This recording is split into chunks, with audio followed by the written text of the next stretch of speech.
오늘 말씀은 마태복음 7장 1절에서부터 5절까지 말씀 우리 같이 찾아서 봉독하도록 하겠습니다. 비판을 받지 아니하려거든 비판하지 말라. 너희가 비판하는 그 비판으로 너희가 비판을 받을 것이요 너희가 헤아리는 그 헤아림으로 너희가 헤아림을 받을 것이니라. 어찌하여 형제의 눈 속에 있는 티는 보고 내 눈 속에 있는 들보는 깨닫지 못하느냐. 보라, 내 눈 속에 들보가 있는데 어찌하여 형제에게 말하기를 나로 내 눈 속에 있는 티를 빼게 하라 하겠느냐. 외식하는 자여, 먼저 내 눈 속에서 들보를 빼어라. 그 후에야 밝히 보고 형제의 눈 속에서 티를 빼리라. 오늘 말씀을 보면 중요한 것은 우리가 행하는 비판에 대한 것을 예수님께서 말씀하고 계십니다. 비판을 받지 않으려거든 비판하지 말라 하시면서 너희가 비판하는 그 비판으로 너희가 비판을 받을 것이고 너희가 헤아리는 그 헤아림으로 너희가 헤아림을 받을 것이다. 분명히 우리가 비판을 할 때 그 비판이 우리에게 비판이 되어지고 우리가 헤아릴 때 그것이 우리를 또한 헤아리는 것이 된다. 그러면서 형제의 눈 속에 있는 티를 보고 내 눈 속에 있는 들보는 깨닫지 못하느냐. 여기서 티는 작은 것이죠. 들보는 큰 거예요. 여기서 들보라고 한 거는 집을 짓는데 세우는 그런 큰 나무를 말하니까 지금 형제의 눈 속에 있는 티보다 내 눈 속에 있는 들보가 더 크다는 것을 말씀하고 있는 것입니다. 형제의 눈에 티를 빼려면 내 들보를 먼저 빼어야지만 그 형제의 눈 속에 있는 티를 뺄 수 있게 되어진다. 이 얘기는 내 눈에 있는 들보를 내가 어떻게 뺄 수 있느냐라는 관점이 먼저 일어나야 되겠죠. 눈에 티가 있고 눈에 들보가 있다 하니까 여기서 눈으로 비유를 해서 볼 때 주님이 말씀하고자 하시는 것은 율법의 눈과 복음의 눈이다라는 것을 말씀하고 있는 것입니다. 율법의 눈은 그 모든 것의 기준이 율법이 기준이 되어 있습니다. 예수님께서 오셔서 마태복음 23장 2절을 보면 서기관과 바리새인들이 모세의 자리에 앉았다 이런 말씀을 하십니다. 모세의 자리라는 것은 이스라엘이 출애굽을 하고 나서 광야를 통과하는 동안에 그들이 율법을 받고 나서 율법을 어떻게 지켰느냐 지키지 못했느냐 모세 앞에 와서 그것을 심판을 받는 일이 있었습니다. 이스라엘 사람들은 그거를 잘 알죠. 그래서 모세의 자리에 앉았다라는 것은 사람들을 정죄하고 판단하며 그들이 율법을 지켰느냐 율법을 어겼느냐 하는 것을 판단하는 자리, 그 자리에 서기관과 바리새인들이 앉았다라는 말씀을 하십니다. 그 율법의 눈과 이 복음의 눈을 가지고 우리가 살펴볼 때에 내가 복음의 눈을 가졌다면 내 눈에 이 들보는 없는 자가 되어져야 한다라는 사실이에요. 왜냐하면 복음의 눈은 율법이 기준이 아니라 십자가의 은혜가 기준이기 때문입니다. 나의 모든 삶의 모든 것을 보고 생각하고 판단하는 것들, 그러한 것들을 내가 율법의 기준이냐 아니면 복음의 은혜가 십자가의 은혜가 기준이냐라는 것을 가지고 우리 자신을 돌아볼 때 내가 율법의 눈을 가졌는가 아니면 복음의 눈을 가졌는가를 알 수 있습니다. 예수님이 요한복음 7장 24절을 보면은 외모로 판단하지 말고 공의로 판단하라 이런 말씀을 합니다. 그리고 너희들은 외모로 사람을 판단하나 나는 외모로 사람을 판단하지 아니하고 그 중심을 보신다라는 말씀을 하셨거든요. 여기서 외모로 판단하지 않고 그 중심을 본다. 외모의 생김으로 판단하는 것이 아니라 중요한 것은 그들 마음속의 중심에 예수님의 십자가가 있느냐. 그 중심이 하나님을 사랑하고 또한 예수 그리스도의 사랑을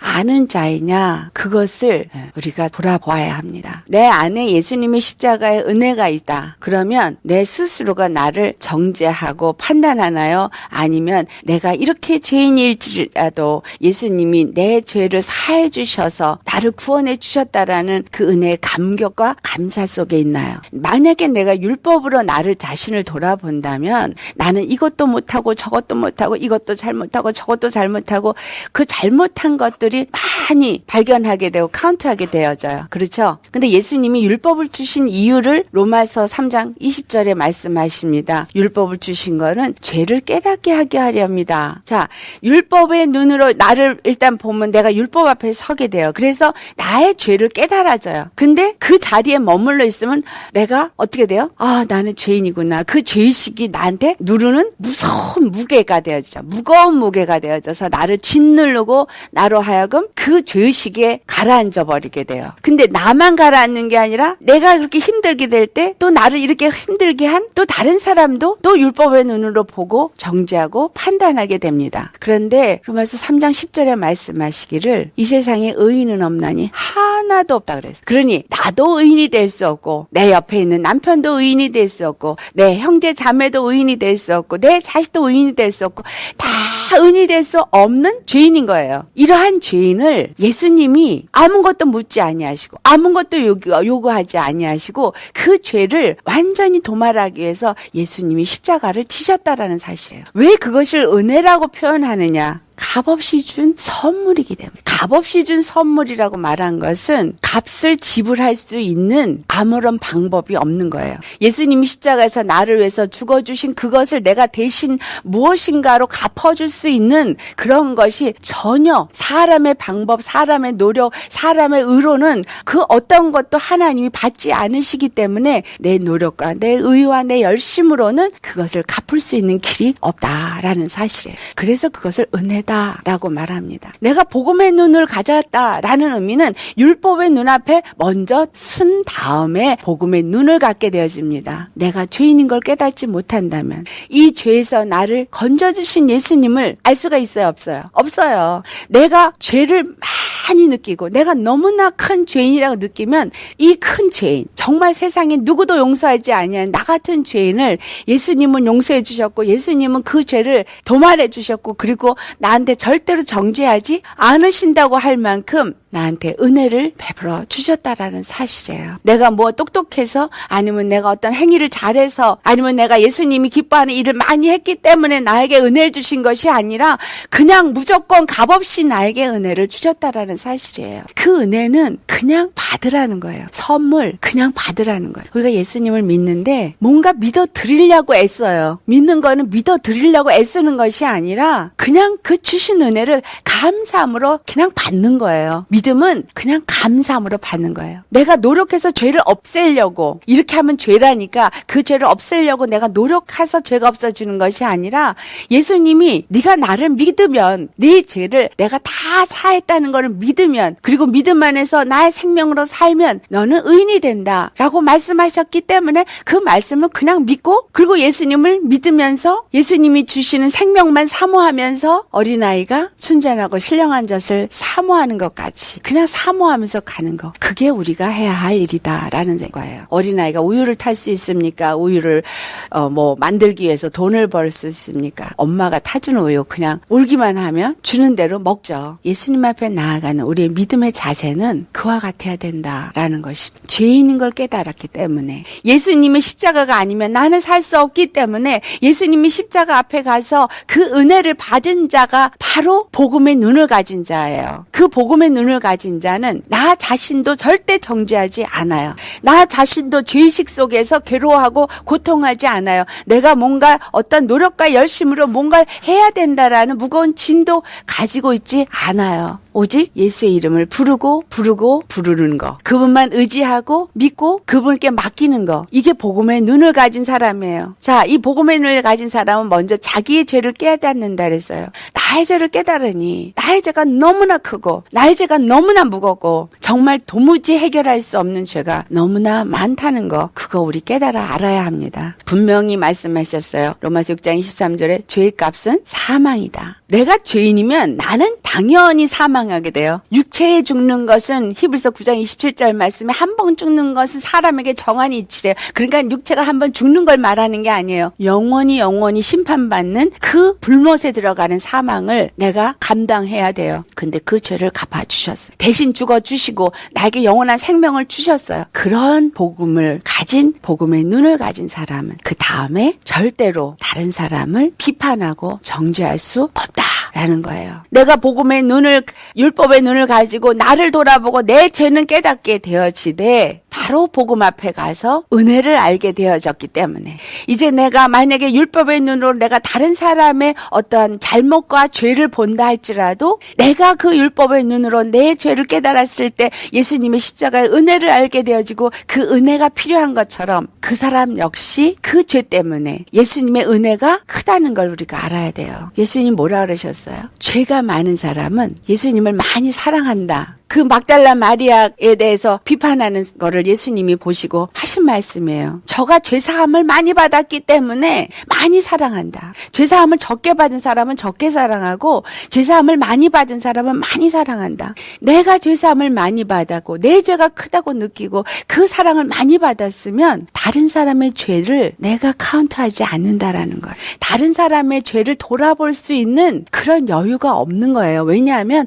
나의 죄사함 받은 게 너무나 크기 때문에 너무나 그 예수님을 사랑하는 마음이 내 안에 크게 되어지고 예수님의 그 은혜가 너무나 감사하면서 그 감사가 내 마음에 크기 때문에 다른 사람의 율법의 눈으로 보기보다는 그 사람도 복음의 눈으로 보는 자가 되어진다라는 것입니다. 우리가 다른 사람을 복음의 눈으로 본다면 그들의 허물을 볼 때 저 사람도 저 대 때문에 예수님의 은혜가 필요한 사람이구나. 뭐 하겠어요? 그 사람을 위해서 기도해주는 사람이 되겠죠. 그 사람을 불쌍히 여기는 심령이 되어질 거고 예수님이 저 사람을 위해서도 죄가 많다고 느껴지면 느껴질수록 저 사람은 더 큰 은혜를 받을 사람이라고 우리가 보여질 수 있다라는 거예요. 절대적으로 우리에게 율법의 눈과 복음의 눈 두 가지를 줬을 때 우리의 마지막은 반드시 복음의 눈으로 끝을 맺어야 된다라는 것입니다. 요한복음 7장 24절에 그 말씀을 하신 거예요. 너희가 외모로 판단하지 말고 그 외모의 어떤 생김 또는 그 사람이 외적으로 어떤 행동을 한 거 이런 거로 판단하지 말고 공의로 판단하라. 공의, 예수님이 십자가에서 죽으시고 부활하시면서 마귀를 심판하시고 그 생명의 부활로 모든 자들이 생명에 나아갈 수 있는 길을 열어주시고 의가 되어주신 그 공의로 판단해라 이 말이에요. 사람과 사람 사이에 반드시 십자가가 있어야 돼요. 내 눈이 십자가를 통과해서 다른 사람을 봐야 합니다. 누가복음 6장 37절 한번 우리 찾아보겠어요. 찾으셨으면 우리 함께 봉독하겠습니다. 비판하지 말라 그리하면 너희가 비판을 받지 아니할 것이요 정죄하지 말라 그리하면 너희가 정죄를 받지 아니할 것이요 용서하라 그리하면 너희가 용서를 받을 것이요. 우리가 율법의 눈을 가지고 있다면 비판하게 되고 정죄하게 되고 용서하지 못합니다. 그러나 은혜를 아는 복음의 눈을 가졌다면 그 사람이 나에게 어떤 잘못을 해도 비판하지 않게 돼요. 정죄하지 않게 돼요. 용서할 수 있게 되어집니다. 왜? 내가 받은 용서가 너무나 크기 때문에 주님이 나를 비판하지 않고 주님이 나를 정죄하지 않았고 주님이 나를 용서해 주셨기 때문에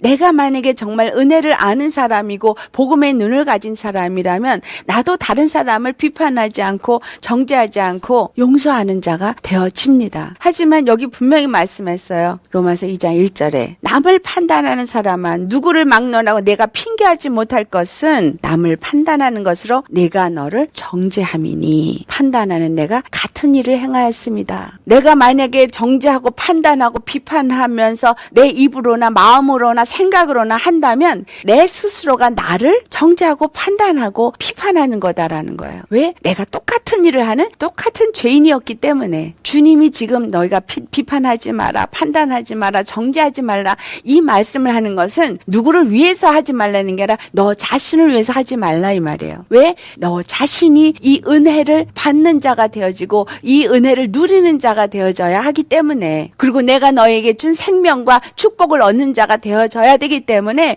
그것을 잃어버리는 그 일을 하지 마라 이 말이에요. 또한 그 일을 하는 자가 누구예요? 마귀예요. 마귀는 계속 참소하고 정죄하는 자예요. 계시록 12장 10절을 가보면 나와요. 그가 정말 계속 하나님을 참소하고 하나님의 자녀들을 정죄하고 참소하던 자가 내어 쫓겼다라고 말하고 있거든. 율법을 가지고 마귀는 우리 안에서 우리에게도 너 그런 죄 졌잖아. 너 그렇게 기도도 못하잖아. 너 그렇게 게으르잖아. 너 그렇게 별로 믿음도 없잖아. 우리 안에서 계속 나 자신을 참소해요. 네가 뭘 잘했는데? 그래가지고 되겠어? 이런 식으로 똑같이 다른 사람을 볼 때도 아유 저 사람은 어쩌고 저쩌고 뭐 저래. 참수하고 판단하고 정죄해요. 이걸 누가 한다? 마귀가 한다라는 거. 그러니까 내가 만약에 그런 행위를 한다면 마귀에게 지금 속아서 똑같이 그 일을 하고 있음으로 인해서 마귀의 종이 되어지고 죄의 종이 되어지고 율법의 종이 되어진 자다 이 말이에요. 야고보서 그래서 4장 11절에서 12절 말씀에 이 말씀을 정확하게 말씀합니다. 형제들아 서로 비방하지 마라.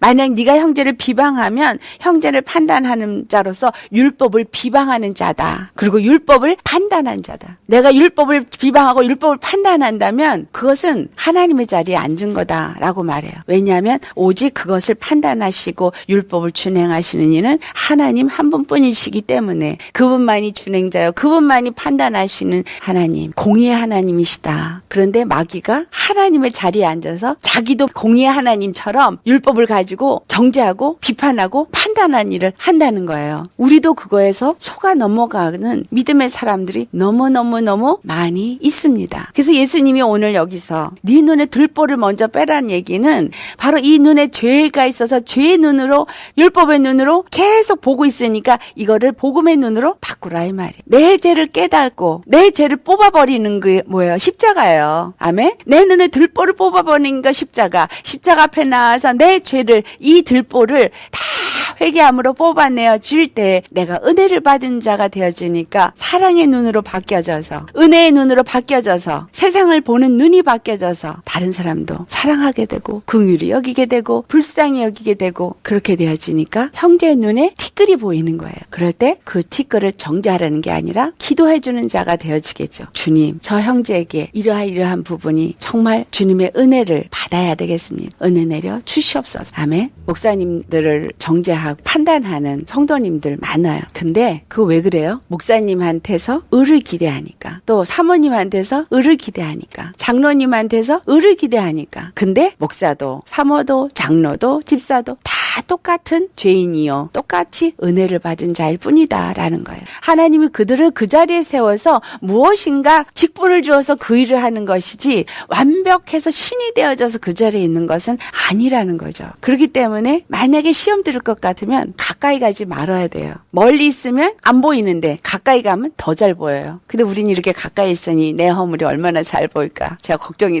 됩니다. 근데 제 허물을 보셔도 저도 저 죄 때문에 예수님의 은혜가 참 필요한 자, 정말 내 눈이 내 마음에 내 생각에 나도 정죄하지 말고 다른 사람도 정죄하지 말고 또 하나님에 대해서 원망도 하지 말고 다른 사람에 대해서 원망도 하지 말고 이 모든 것을 은혜 속에서 감사하며 하나님께 맡기는 자, 그가 바로 복음 안에 있는 자요, 그가 바로 믿음의 사람인 것입니다. 판단의 눈으로 보기 시작하면 판단받지 않을 사람 이 세상에 아무도 없어요. 왜? 의인은 없나니 하나도 없다 그랬거든요. 먼지 털어서 먼지 안 나는 사람 하나도 없습니다. 그렇기 때문에 주님은 우리에게 어떤 의도 기대하지 않으세요. 우리에게 뭐만 보길 원해요? 나는 외모로 너희를 판단하지 않는다. 오직 그 중심을 본다 그랬어요. 믿음이 있느냐, 정말 예수님을 사모하고 그 믿음으로 가고자 하느냐, 그것을 바라보시면서 함께 지어져 가는, 함께 그리스도의 교회가 되어져 가는, 정말 나에게 장점이 있고 또 단점이 있어요. 또 여러분에게도 장점이 있고 단점이 있습니다. 그런데 그 장점끼리 서로 보완이 되어지고 단점이 서로 묻어지면 아름다운 교회로 세워질 수 있겠죠. 주님이 오늘 하신 이 말씀, 너희가 만약에 비판하면 그 비판으로 너희가 비판을 받게 된다는 거예요. 너희가 만약에 형제를 헤아리면 그 헤아림으로 네가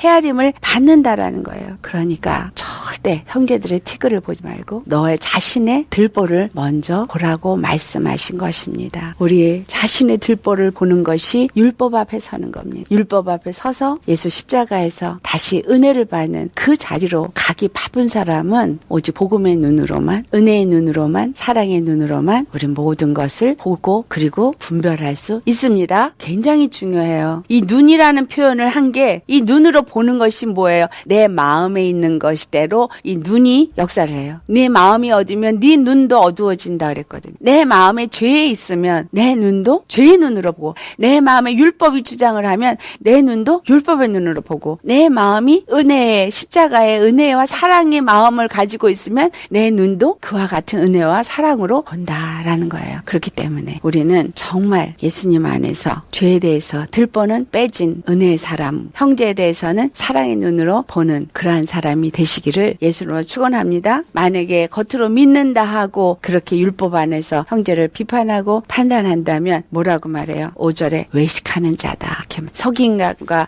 바리새인들이 하는 예수님이 뭐라 그러세요? 이 외식하는 서기관과 바리새인들아 그랬거든. 그리고는 이 독사의 자식들아 그랬거든. 그 말이 바로 마귀에게 그들이 쓰임을 받고 있기 때문에 그러니까 입으로만 쥐어쥐어 입으로만 예수님을 믿는다고 할 것이 아니라 정말 예수 믿는 사람은 복음의 눈을 갖고 형제를 비판하고 판단하지 않는 자가 되는 것입니다. 오늘 이 말씀 정말 내 안에 나도 정죄하지 않는 남도 정죄하고 비판하지 않는 그래서 내가 하나님 앞에 비판받고 헤아림받지 않는 은혜 속에 사는 자가 되게 하여 주옵소서.